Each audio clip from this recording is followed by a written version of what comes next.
I'm not being condescending. I don't have time for condescension. I may be irritated, but she thinks every text that I sent to her is condescending. And Pastor Tim said, I looked at it and yes, it looks like you're being condescending.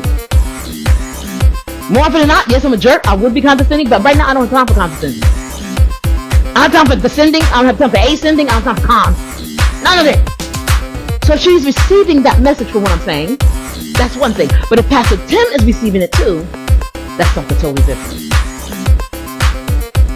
Each one of the issues, look at the issues in your life. Each one of the issues that I've been through recently, I've been through because of a lack of communication, or I communicated wrong. Jess was calling me. And I said, you know what? I need to get rid of her. I need to cut her out of my life because I don't want her to get hurt. I don't want her to, because I'm just a bad person and I cannot figure out how to change me until I change. I don't want to be around her and be friends with her because I've lost friends that way. I've kept friends even at my church. I've kept friends, right? And then they've ended up turning their back on me and walking out on me because I ended up hurting them, right? So I don't want that to happen to Jess.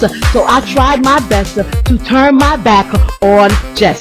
Guess what? I did it the wrong way because I turned my back and I did not say anything to her. I just said, I don't want to do this anymore. I can't handle it. And so where we are going now is I am not answering your phone calls anymore. Is that proper communication? Absolutely not. That's not proper communication. And the list goes on and on and on. David Lewis, I did not communicate properly. Pastor David, I did not communicate properly. Miss Andrea, I did not communicate properly. It's evil. And it's wrong.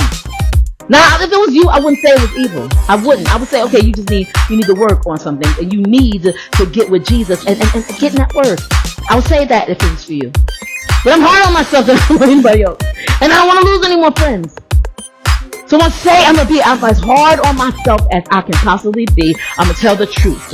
Right? So, patient, Jamie, invitation, get it together. Criticism, get it together. You ain't got it together. You're the worst. Be less worse. Be less worse this. Because I'm living in Bethlehem, Judah, right? And if my landlord gets upset at me, right, next April, she can just decide, oh, I like the way Jamie talked to me, so I can give this apartment to somebody else. Would I be happy? I can't speak for where Jamie will be next year, so maybe. Probably not. I just been looking to settle for now. Settle in some place until God moves me to the next place. Don't get it twisted. If you end up getting moved, right, or evicted, right? Not evicted, they don't sign a lease. That's what happened at the last place. If they don't sign a lease, right, that is not God moved me. God saw it to be so. Blah, blah, blah. You know, we know, right? Okay, I had a hand in this. Better me admit it now, right? Even when situation, the woman lied. She told a lie, a bold-faced lie, but I still had a heavy hand in it. God, what can I get out of it? Jamie, you need to improve your communication. Okay, so the first thing I did was I asked the pastor, can we amend this? Can we come together and mend it together, the four of us, not the three? Because I don't trust, right? I don't trust everything, right? And I'm not doing the Pastor David right there. But I said, can we mend this together? Can we bring this together? Because I see I see the enemy come in over small things. And they always say, don't give place to the devil. Don't give place to, right? This is a place where place can happen. I'm telling you, I've seen it. And I've seen it happen at Tri-State Fellowship. And because of the fact that when people talk down to me, even over the fact that they don't like me, or I'm my race, or they don't like my hair, when they talk down to me, generally I just eat it. It just so happens that lately I stopped eating it. The enemy comes in. When the enemy comes in, yeah. Especially to the church. How many people's in the church? We're all going in different directions. Some of us are on the way. Some of us are on the way side. Some of us are walking on the way backwards. I'm riding Jesus' neck like I'm taking a piggyback ride. I mean, come on. Some of us are riding Jesus like Zorro. You want to ride his back?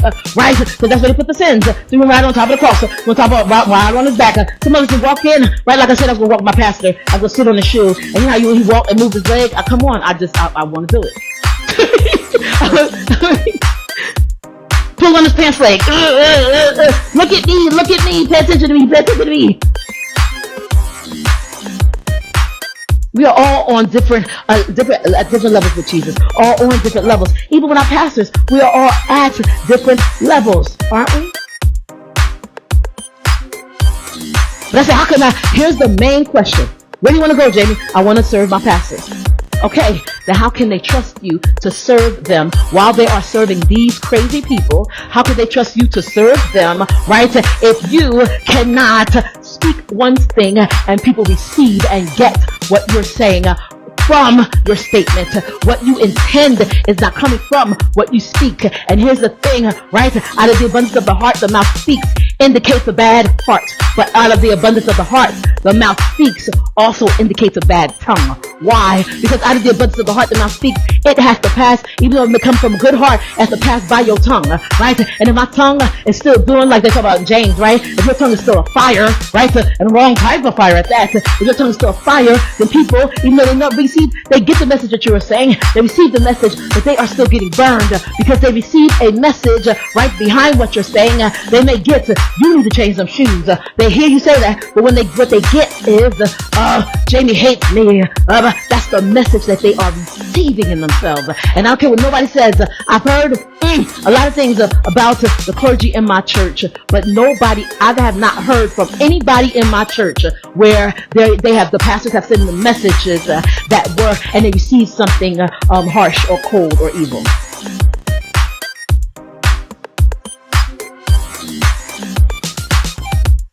I said, I'm not responsible for what they see, God. You said you want to help your pastors? Then yes, you are. Until they get it together, I am responsible for what they see. Whether you realize it or not, I know there's more than just me that want to help their pastors. I got some fantastic pastors. I mean, my pastors are a bomb, whatever. Right, fist bump, and blow it up. They're a bomb.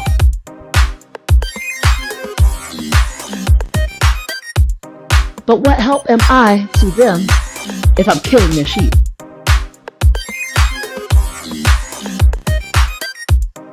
If I want to help them,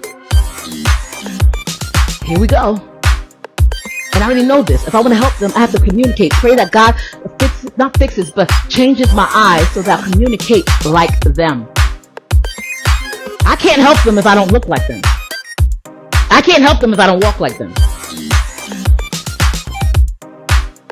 Man, I got an obsession with my pastors. I do. I admit that. I don't care. I just don't know why. I mean, there's a reason. There's obviously a reason. That's the reason for doing everything. And I doubt that he is going to have me while they are physically washing people's feet. He's going to have me physically wash their feet. That's just stupid. But that's the picture that I see. Either way, could I care less? No. Do I want to help them? Yes. That's my desire. Everybody that knows me knows that's my desire. Do I help them? Yes. They get it right.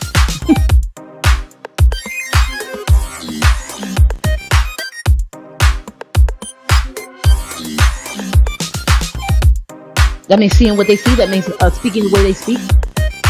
That means maybe that's what the strong desire to be discipled by Pastor David comes from.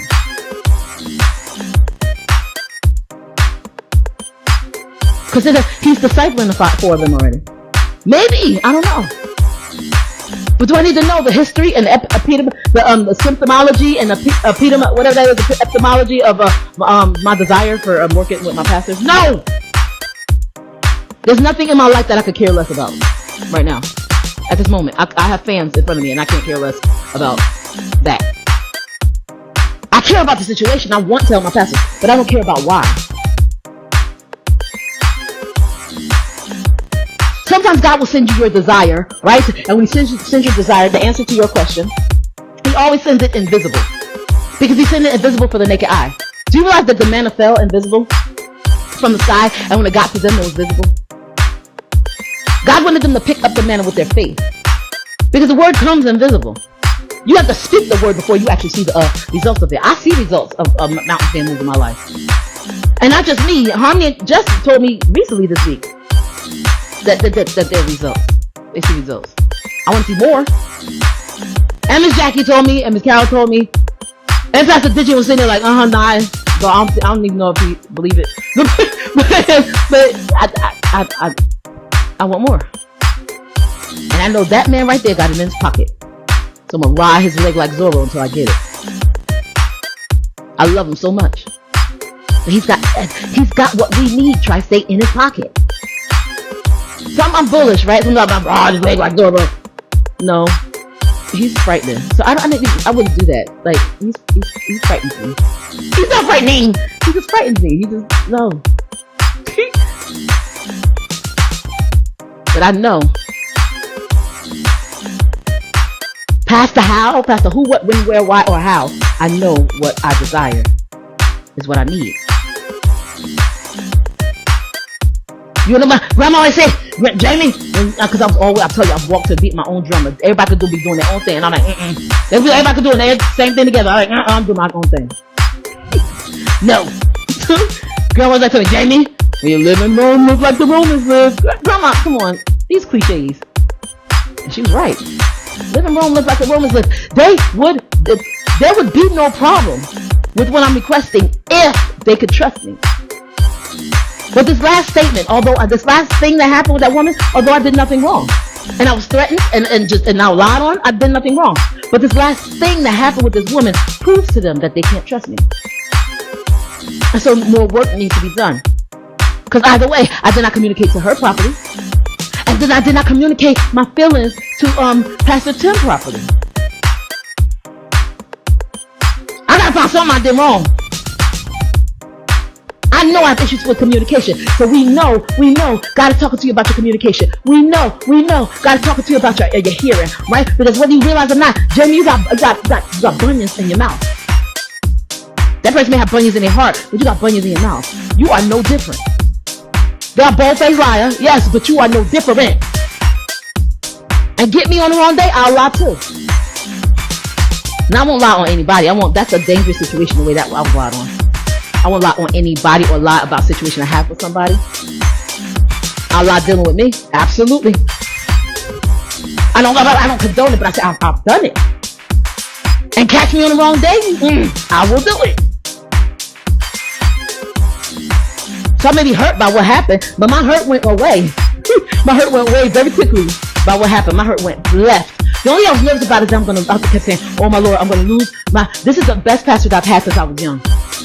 Because I'm not losing him again, right? I'm not losing him or his wife again, right? I'm not losing them, and I want to lose you either, Pastor, because he's second place. I told him, I already told him he'll run up. You ain't win, you'll run up. Whoa, America's Next Top Pastor. When to be on top, he's run up. Up, run, come on, you'll run up. I don't want to lose them because somebody else chooses to lie. When I sat back while he was talking, I said, that's really what I'm afraid of. I really classified and came to understand what I was afraid of. So now I was able to attack each topic and say, okay, maybe we need to do this for her. Maybe we need to do that for her. How can I help? What can I do? Can I, again, lower myself and lower my standards? And where I'm uncomfortable talking, can I do that for her? Can I do that for her? Basically saying, can I do that for you? But her, not her first, but God, then you guys, then her. There's one last thing that you guys got to worry about in the church. Because I keep saying, I don't want her to be hurt. That's why I didn't say anything about it in the first place. So I want her to be comfortable in the church. It's one less thing you guys got to worry about in the church. Anything that's going on me, let me make it. Come on, let's make it right. Do I have to confess? Do I have to apologize? Let me make it right. Because what's the goal? Help my pastors. My goal don't even involve her. I mean, she there, it's nice, it's pretty, and her hair is always fabulous. I told Pastor that her hair is always fabulous. She always got a slamming cut, and she makes white hair look great. I can't do it. I don't like white hair on me. She makes white hair look fantastic. She's an advocate for white hair. She's like Storm, except not black. She's like Storm.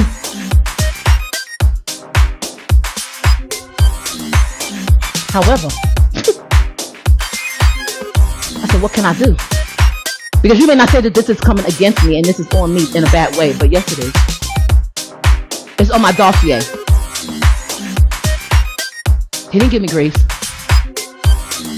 He didn't say go in peace. He didn't give me grace. So this is still on my dossier. And I want to get to the point where I'm trusted.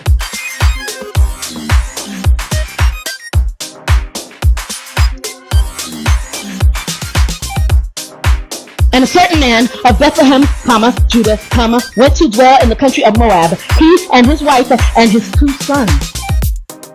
Now I love their names, right? Mahlon and Chilion, right? If I had a kid, I would name them, right? Mahlon and Chilion. And then I have to give them up for adoption because I don't know what I'm doing yet. I'll have a kid, name them, and then give them up.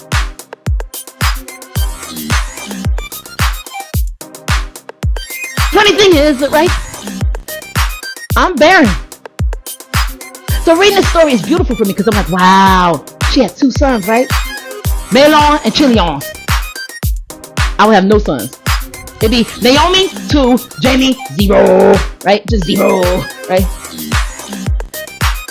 Because I'm barren. Because I'm laying on the table. I told you guys that's a story. Victoria gave me flowers for Mother's Day. Not knowing that next day I had to take a test that would confirm that I can't have kids. Because my body just keeps taking eggs and making cysts out of them. And it's painful. So I'm laying on the table, right? And this woman's Dopplerizing me. I mean, it's a Doppler. It's one of those things, the sticks, where they just they run it along your uterus. It hurts. Sorry, I shouldn't say uterus on here, but yeah, okay. So it hurts.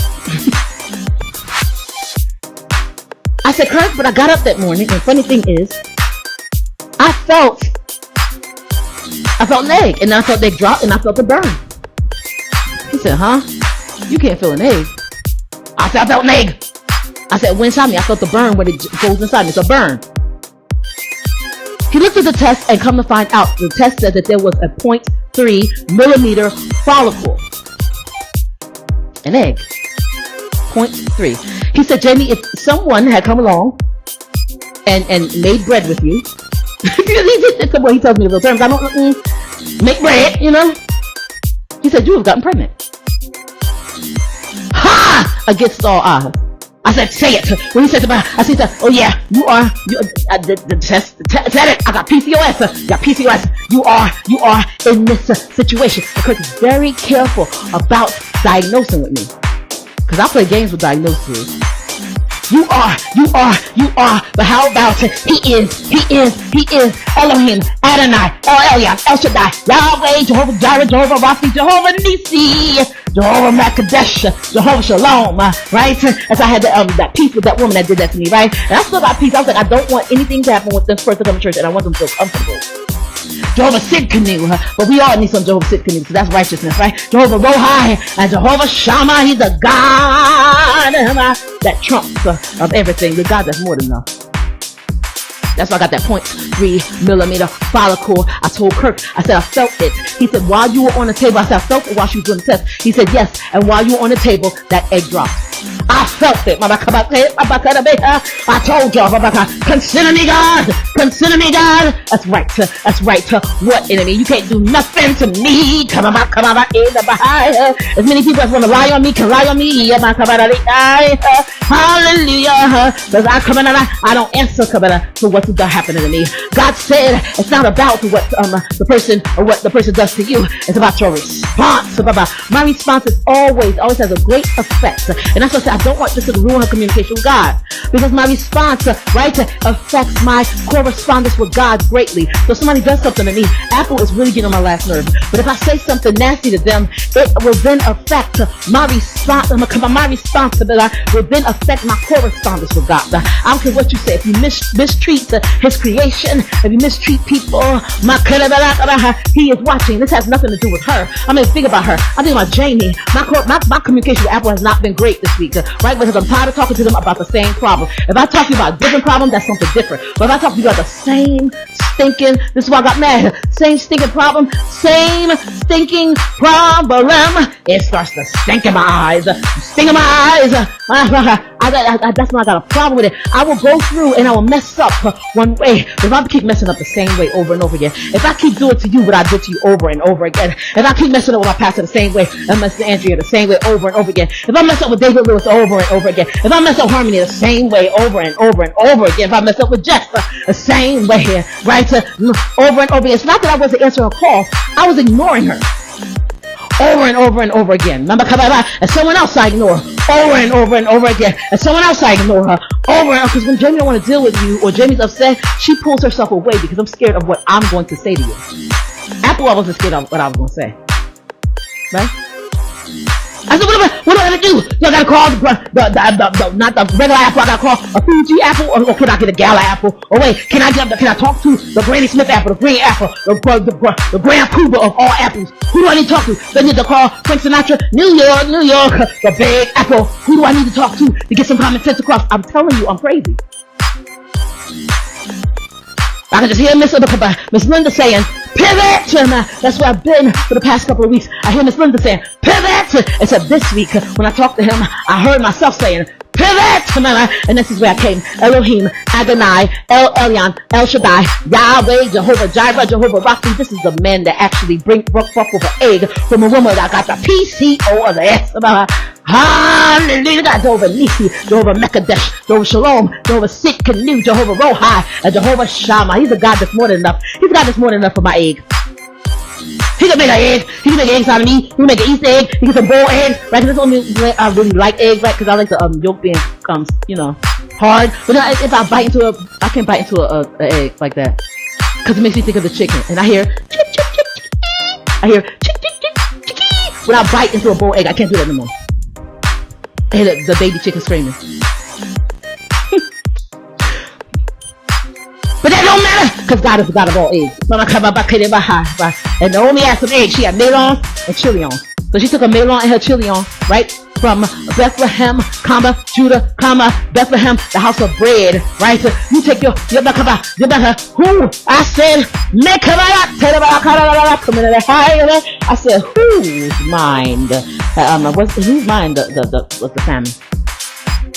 Now it came to pass in the days where the judges ruled, that there was a famine in the land. It doesn't say in that land, right? Where the judges ruled. When the judges ruled, there was a place where the judges were ruling, and where the judges were ruling. They had like centers, like Samson. He did it from Judah, right?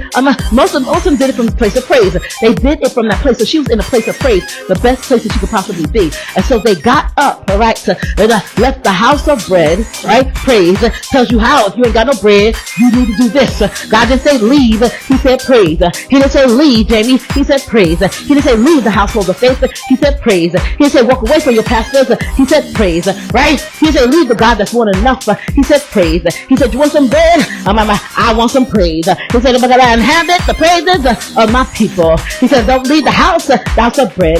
Bethlehem means house of bread, right? The house of bread, praise. It's literally been given to you like an answer. They left Bethlehem, Judah, That's how it's in the Bible. So they left the house of bread, praise, But before that, they tell you that there was a famine in the land. Whose land?